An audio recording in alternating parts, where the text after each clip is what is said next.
the Joan Quinn Profiles. As an editor for Andy Warhol's Interview, the Los Angeles Herald-Examiner, LA Style, and Detour magazines, Joan covered the social set, the Hollywood hotshots, the international art scene, the mysteries of food, the excitement of travel, and the fabulous world of fashion. Joan continues to find creative people on the cutting edge who make things happen. Here's Joan Agajanian Quinn. Hi, I'm Joan Quinn, and welcome to the Joan Quinn Profiles. Waiting to be profiled are author Christopher Robbins and actress Tonya Pinkins. Author Christopher Robbins was born and raised in Bristol, the west of England, and graduated from Taunton. He started his career as a journalist for the Daily Telegraph when, at the age of 16, he was the junior jazz critic. Spent 2 years in Copenhagen writing for various English newspapers, including the London Times, then lived in Spain, where his work appeared in the Iberian Sun. When you went back to London writing investigative stories, what were the subjects? You were writing for the Observer magazine, I think.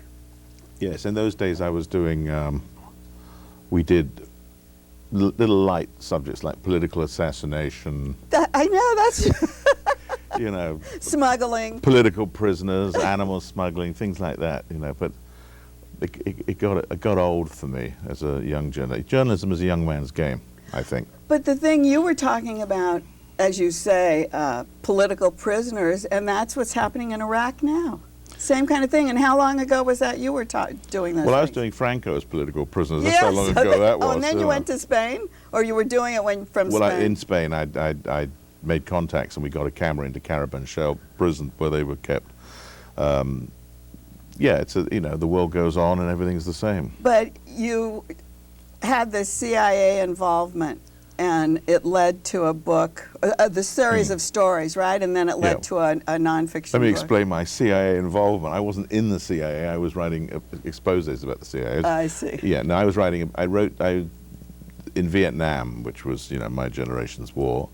The CIA had an airline called Air America, and which is an extraordinary thing. You want a secret airline, you call it Air America, which is an extraordinary thing. Anyway, it was being English, I liked these guys. They were sort of cowboy types, so that, you know, and they appealed to me. Whereas a lot of the American journalists sort of frowned on them. I thought they were good fun. You know, they were mercenaries flying for the CIA and doing all the naughty stuff that needed to be done in that war. So I wrote a book about that, non-fiction book. It was made into a not very successful and dubious film with Mel Gibson.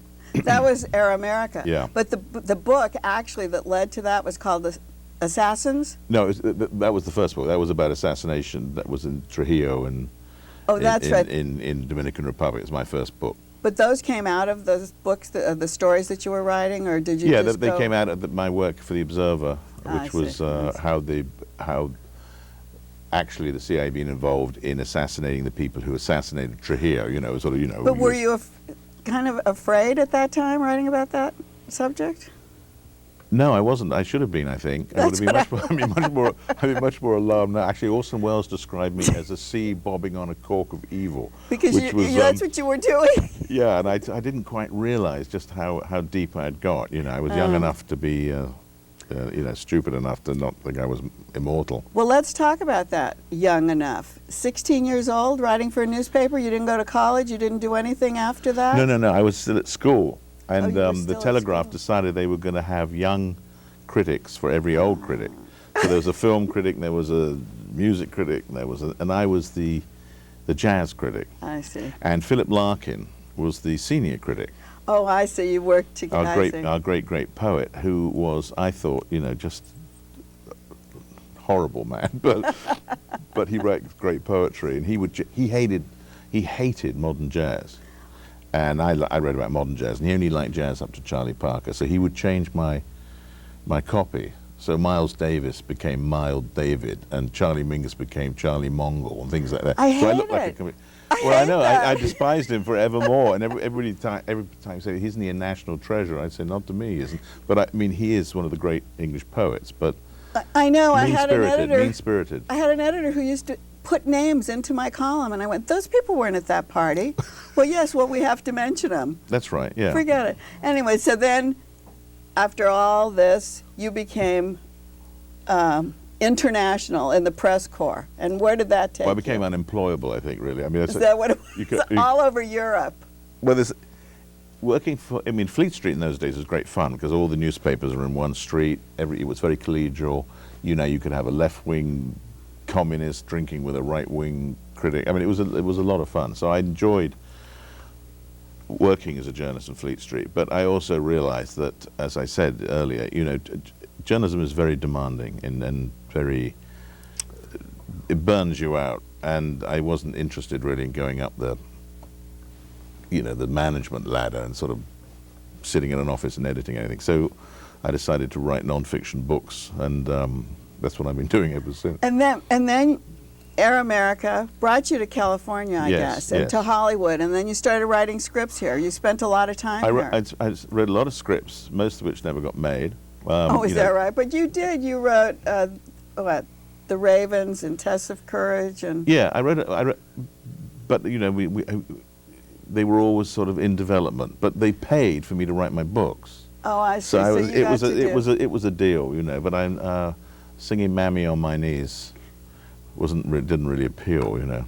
So you did. So doing a script wasn't in the picture for you. Writing a movie was I enjoyed writing not. scripts, and I learned a lot from writing scripts. But I think it's a very depressing and demeaning business. Worse than an editor? Changing your names? Well, that was more sort of, that was just sort of Fleet Street life, but having to sort of pitch. And also, you know, it is the old story that in Hollywood the writer is the lowest form of life. And he is, because nobody reads. You know, nobody reads that you have to pitch it. And of course, pitching and writing are different skills. You know. Well, the first book I read of yours was The Empress of Ireland. So when did this come as in the hierarchy of your work?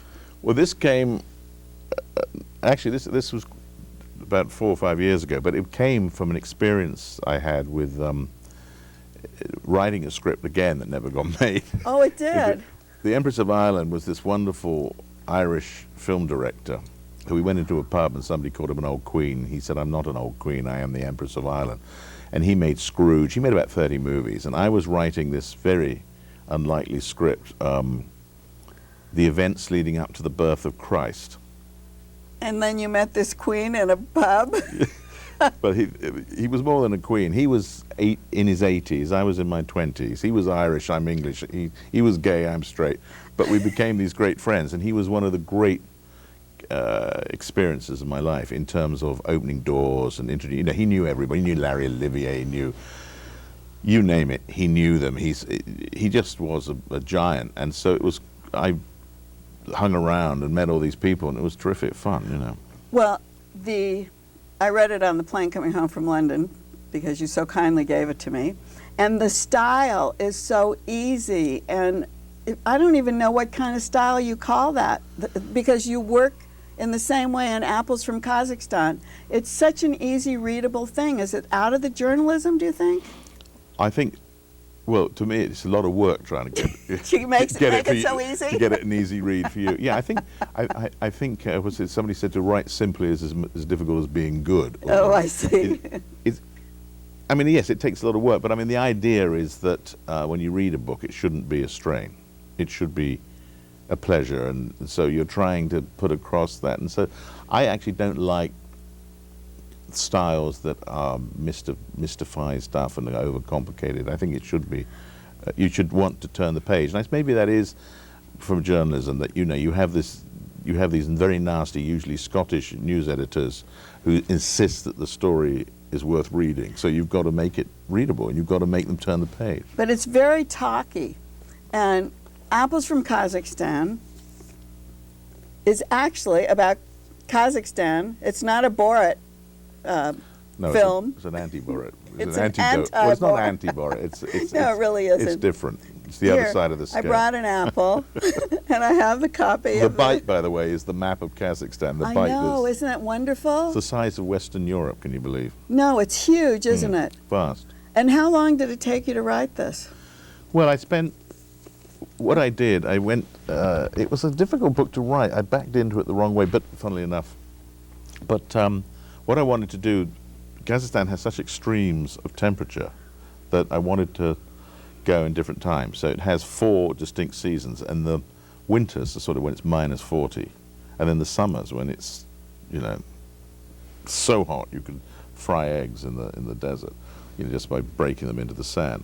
I wanted to go in all the different seasons, so I did that over a couple of years, and different jaunts at different times. But tell us the story. You were on a plane. I don't know where you were going or why you were going. Well, no, I was going to Moscow, actually. I was doing something else. I'm writing about Russia, and I sat next to this man from Arkansas who'd met some... He'd never been out of the state of Arkansas, and we're sort of chatting over the rubber chicken dinner, you know. And he told me that he was going to meet this cyber bride he'd met on the net. And I said, good Lord, you're going to live in Russia? And he said, no, I'm not living in Russia. I'm changing planes. I'm going to Kazakhstan. And we had a conversation about Kazakhstan. I realized the only thing I knew is a lot of steppe, which is the grassland. Yeah, what like is the prairie. steppe? Well, it's like prairie.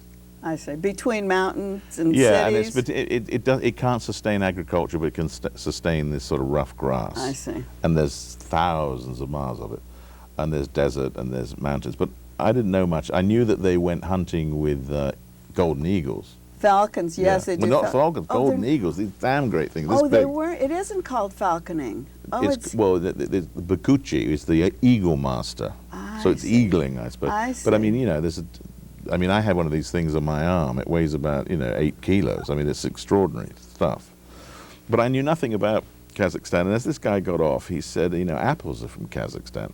And for some reason, it stayed in my imagination. It's a funny idea that apples come from somewhere, isn't it, originally? Yes, you never think about it. No, you assume that, No, but I love that the ambassador from Kazakhstan said, we love your book, Christopher. Will you write Bananas Come from Kazakhstan next? The sequel. I know. The sequel. It's great. But the real mystery was, how does a country the size of Western Europe, that's this big, right, and has everything in the oil, gold, uranium, titanium, you name it, how did it disappear off the map? That's what it is. The land that disappeared. Yeah. So go on. I was just going to ask you about that. Well, that's the, that became the question for me, because it wasn't just nobody. I mean, I went to a dinner party and I said, we were talking about Borat, and I said, nobody would do a Borat movie if Borat was Jewish or Borat was black or Borat was Welsh, it would be insulting. And she said, well, of course, that's why you had to make up a country. Oh, she didn't even know it was real. real. Well, no, a lot of people don't know Kazakhstan exists. And here's this, and what happened really was the Russians, when they were pushing their empire out, closed it down to the west. The Chinese, of course, built their wall there to keep the Mongols out. And then the Soviets closed it down to do all this nuclear testing and built the Gulag. Oh, so that's where they would send people, right? Yeah, I mean, whole nations were dumped there. I mean, Stalin, in the middle of the war, dumped all the Chechens in the middle of Kazakhstan. So the question was, how did it disappear? And that's the quick answer, is that it was sealed tight. So I thought it would be, a good idea to go and have a look. Well, there's all these stands around there. We don't have time to talk about them because our time is up. But what are those stands and how do they cover them? Well, the troubles, Kazakhstan gets lumped in with the other stands. Kazakhstan doesn't deserve to be, because it's actually a rather tolerant But you have... place. You've got Turkmenistan, you've got Kyrgyzstan, you've got Tajikistan, you've got Afghanistan, you've got Pakistan. I know, it's amazing, isn't it? And it's amazing. I love the book. Thank you so much for writing it, and thanks for being with us Well, thank you. today. It's been a pleasure. We'll be right back with Tonya Pinkins.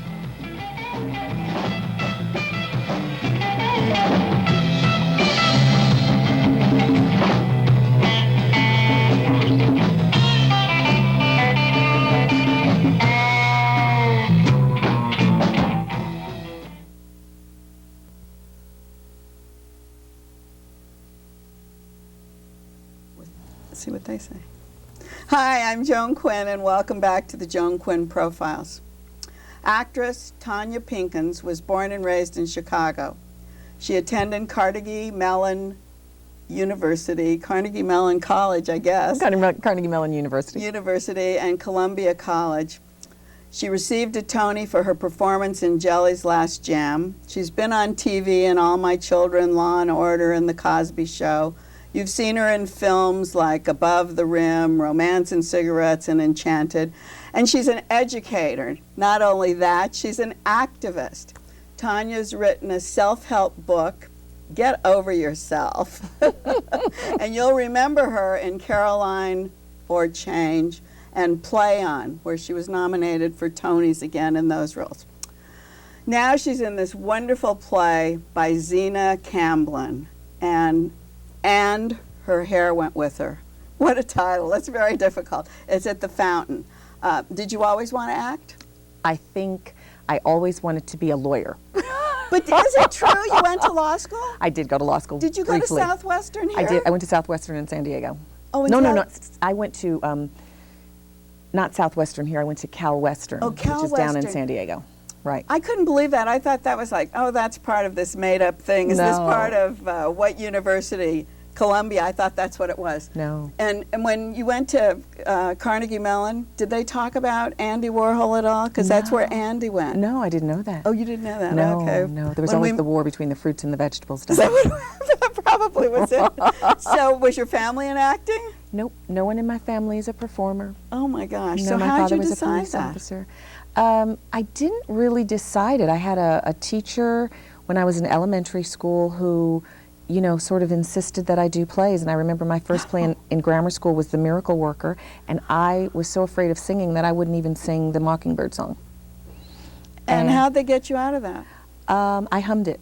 I mean, how'd they get you into acting then if you were so afraid to be there? I don't know. He just kind of felt that I had it, and he kept casting me in the lead in plays. And then he went around to schools like David Mamet St. Nicholas Theater and got them to take me in as an adolescent in the professional school. I went to acting class with John Mahoney. We were in our first professional acting classes together when I was 15. You hear so much about a mentor, Mm-hmm. and teachers seem to always be right there, Yes. knowing what to do. And there's a rapport, I guess, you have with the teacher Yes. that you wouldn't have with your parents or someone else telling you what to do. Well, could you sing and dance then? I guess I could. I just was pretty shy about it. Did you take dancing and singing after that? People think I'm a dancer. I have no rhythm whatsoever. But yes, I took dance every day through high school and in college. I In was what? a music theater major. I took jazz, ballet, tap. Oh, you took it all. And I danced for about a year coming out of college, and I thought, this is too hard. I want to be in front of the dancer. But when you were in Jelly's Last Jam? No dancing. Oh, no dancing. I danced and play on. I did do some jitterbugging. That was my But last not dancing. mainly. It's like you're not on stage. I'm not a And hooper. Caroline and Change, you kind of walked around. didn't Exactly. you? Folded some laundry, you know, choreographed with the laundry towels. You looked older though in that. Yes. And how did that? How did you make that feeling? I think people said that with me when I did Jelly's Last Jam when I was in my 20s, and the second act of that play, she's in her 50s, and I think I just conjure up my grandmother and my great-grandmother because I knew 5 generations of women in my family. So I just sort of think about it. I don't change my makeup or anything. That's it's just what I a wondered, your feeling in my stance? spirit. I changed my posture and my just feeling. Yeah, because it's surprising to see a young person when you know that they've played older people on Yes. stage and do it so well. Thank you. Obviously, very well. So did your law school lead to this fervent activism? Well, having some difficult times in my life led to law school, and along the way I started a women's organization called Operation Z. Tell us about it. Z is zero tolerance. For violence against women and children. And essentially it was myself, Dr. Anita Batman, who was head of public health for the Mid-Atlantic region, and another PhD, Dr. Leora Rosen, who at that time was working for the Justice Department. And the 3 of us and another woman, Michelle Etlin, it was a grassroots organization. It was just us. We didn't do big fundraising.